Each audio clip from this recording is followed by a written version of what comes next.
నమస్తే, మీరు చూస్తున్నారు ఎన్ఎన్ టీవీ. నా పేరు ఎత్తరి భీమరాజ్, బీసీ ప్రజాసమితి రాష్ట్ర అధ్యక్షుని.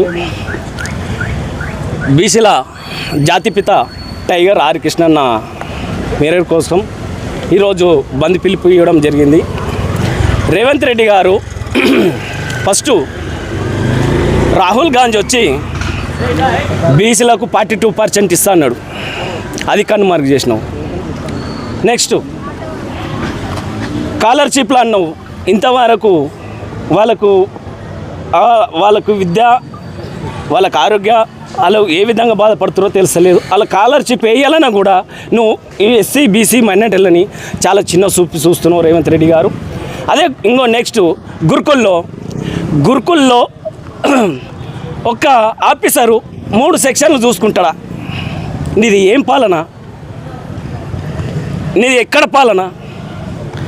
నేను గెలిపించినందుకు మందని చిన్న చూపు చూసడం, నేను గెద్ద మీద కుసబెట్టడానిక, నువ్వు రియల్ ఎస్టేట్ చేసుకోవడానికి నేను మాట్లాడి చిన్న చూపు చూసడం. ఎస్సీలు బీసీలు మైనార్టీలు ఓసీలు కూడా ఉన్నారు ఇలా చూడండి. ఓసీలు ఉన్నారు, ఎస్సీలు ఉన్నారు, బీసీలు ఉన్నారు. స్కాలర్షిప్ ఇవ్వకపోవడం అనేది ఎంత బాధాకరమైన విషయం. నువ్వు అందాల పోటీకి కోట్లు ఖర్చు పెడతావు, ఫుట్బాల్కి కోట్లు ఖర్చు పెడతావు, మూసి నదికి కోట్లు ఖర్చు పెడతావు. నువ్వు ఢిల్లీలో పోయి ఏం వాదన ఇచ్చినావు? అక్కడ స్టూడెంటే కదా, ఇక్కడ వీళ్ళు స్టూడెంటే కదా. టైగర్ ఆర్ కృష్ణని నువ్వు ఏ విధంగా నువ్వు ఏ పిల్లల్ని చూసుకోవాలి, తెలంగాణ చూసుకోవద్దన్నావు. బిడ్డ జాగ్రత్త Revanth Reddy. Tiger R Krishna MP కాదు, నేషనల్ లీడర్, బీసీల ఆశా జ్యోతి.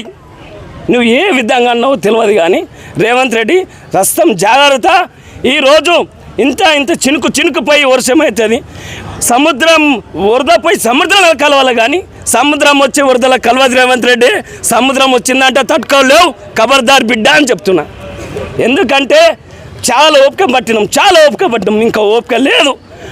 అన్న ఆర్ కృష్ణ అన్నాడు అనుకో, తెలంగాణకి గుండం అవుతుందని ఖబర్దార్ హెచ్చరిస్తున్నా రేవంత్ రెడ్డి గారు.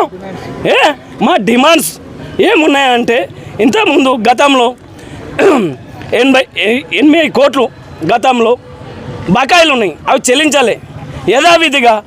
మీ కాంగ్రెస్ ప్రభుత్వంలోనే కదా వైఎస్ రాజశేఖర రెడ్డి అంతకుముందు పెట్టిపోయింది. వైఎస్ రాజశేఖర రెడ్డి కాంగ్రెస్ ప్రభుత్వంలో సీఎం కాదా? మీరు ఇచ్చింది కాదా? ఇంకా ఏ ప్రభుత్వం అని వచ్చి ఇచ్చిందా? మీ ప్రభుత్వం మీరే కన్నుమరుగు చేస్తున్నారంటే నీకెంత చిన్న చూపు ఉందో కాంగ్రెస్ మీద. కాంగ్రెస్ని కన్నుమరుగు చేయాలనుకుంటున్నావు రేవంత్ రెడ్డి. నువ్వు ఇంకా నెక్స్ట్ కూడా నువ్వే రావాలనుకున్నాం కానీ నువ్వు రాలేవు బిడ్డ. అన్న ఢిల్లీ నుంచి వచ్చినాక ఇంకా భారత్ ఉంటుంది ప్రోగ్రాం. సస్తం జాగ్రత్త. విద్యార్థులకు 8,000 కోట్ల రూపాయలు ఫీజు రియంబర్స్మెంట్ బకాయిలు పెండింగ్ ఉన్నాయి. ఈ రాష్ట్ర ప్రభుత్వం చెల్లించకుండా విద్యార్థులను అధోగతి పాలు చేయడం ఈ దుర్మార్గమైన చర్య. ఎలక్షన్ల ముందు బీసీలకు 42% రిజర్వేషన్లు ఇస్తామన్నారు. ఉద్యోగ అవకాశాలు సంవత్సరానికి ఒకసారి 2 లక్షల ఉద్యోగాలు ఇస్తామన్నారు. పిల్లలకు ఫీజులు కానీ స్కాలర్షిప్స్ కానీ రియంబర్స్మెంట్ పథకాన్ని అమలు చేస్తామని చెప్పినారు. ఈరోజు గద్దెనెక్కిన తర్వాత ఈ 2 సంవత్సరాల నుంచి ఈ పిల్లలకు ఫీజు రియంబర్స్ పథకమే కానీ స్కాలర్షిప్సే కానీ ఇవ్వకుండా ఈ కాంగ్రెస్ పార్టీ, ఈ కాంగ్రెస్ ప్రభుత్వం, ఈ సీఎం రేవంత్ రెడ్డి గారు చిత్తశుద్ధి లేని ఈ సీఎం రేవంత్ రెడ్డి గారు బీసీలను ఉక్కుపాదంతో అణచివేస్తున్నారు. ఖబర్దార్, మీరు మార్చుకొని తక్షణమే పాత పద్ధతిలో గత కాంగ్రెస్ ప్రభుత్వం ఇచ్చినటువంటి 2004 సంవత్సరంలో వైఎస్ రాజశేఖర రెడ్డి గారి పీరియడ్లో ఏదైతే ఫీజు రియంబర్స్మెంట్ పథకం వచ్చిందో పాత పద్ధతిలో ఇప్పుడు పిల్లలకు అదేవిధంగా ఫీజు రియంబర్స్ బకాయిలు చెల్లించాలని మేము డిమాండ్ చేస్తూ ఉన్నాం. జాతీయ ప్రధాన కార్యదర్శిగా బి అజయ్ కుమార్ నా పేరు. ఈ ఉద్యమం ఈరోజే కాదు, ఇంకా రాబోయే రోజుల్లో కృష్ణన్న గారిని టైగర్ ఆర్ కృష్ణన్న గారు జాతీయ నాయకుడు, ఆయన జాతీయ బీసీ సంక్షేమ సంఘం అధ్యక్షులు. ఆయన దేశవ్యాప్తంగా కూడా అన్ని రాష్ట్రాల్లో బీసీ సంఘాలకు అధ్యక్షులు, పార్టీ వ్యవస్థ నడుస్తూ ఉంది. కానీ ఆయన మొన్న ఢిల్లీలో రేవంత్ రెడ్డి గారు ఏమన్నారంటే, మీరు ఆంధ్రప్రదేశ్లో చూసుకోవాలా, ఇక్కడ కాదు అక్కడ పోయి ఫైట్ చేయాలి. ఆయన ఎక్కడైనా ఆంధ్రలో కానీ, కర్ణాటకలో కానీ, తమిళనాడులో కానీ, తెలంగాణలో కానీ, యావత్ నేషనల్ లెవెల్లో ఏ రాష్ట్రంలో బీసీలకు అన్యాయం జరిగితే ముందుండి నడిపించే వ్యక్తి ఆయన. సుదీర్ఘంగా 50 సంవత్సరాల పోరాటం చేసి బీసీల పక్షాన్ని నిలబడి ముందుండి నడిపించిన వ్యక్తి. ఈ ఫీజు రియంబర్స్మెంట్ పథకం కూడా గతంలో కాంగ్రెస్ గవర్నమెంట్లో తెప్పించింది ఆయన ఘనత అది. తక్షణమే పిల్లలకు ఫీజు బకాయిలు చెల్లించాలని సీఎం రేవంత్ రెడ్డి గారిని హెచ్చరిస్తున్నాం, ఖబర్దార్ అని హెచ్చరిస్తున్నాం. అదేవిధంగా ఈరోజు మూసినది అని చెప్పేసి హైదరాబాద్తో బీద ప్రజల ఇళ్లను తొలగిస్తూ ఉన్నాడు.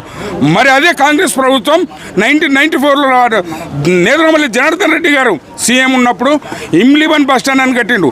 అది హైడ్రా కమిషనర్ రంగనాథ్ గారికి కూడా తెలియదని హెచ్చరిస్తూ ఉన్నాం. మూసి నది నడిబొడ్డులో ఇమ్లీబన్ మహాత్మా గాంధీ బస్ స్టాండ్ కట్టిండ్రు.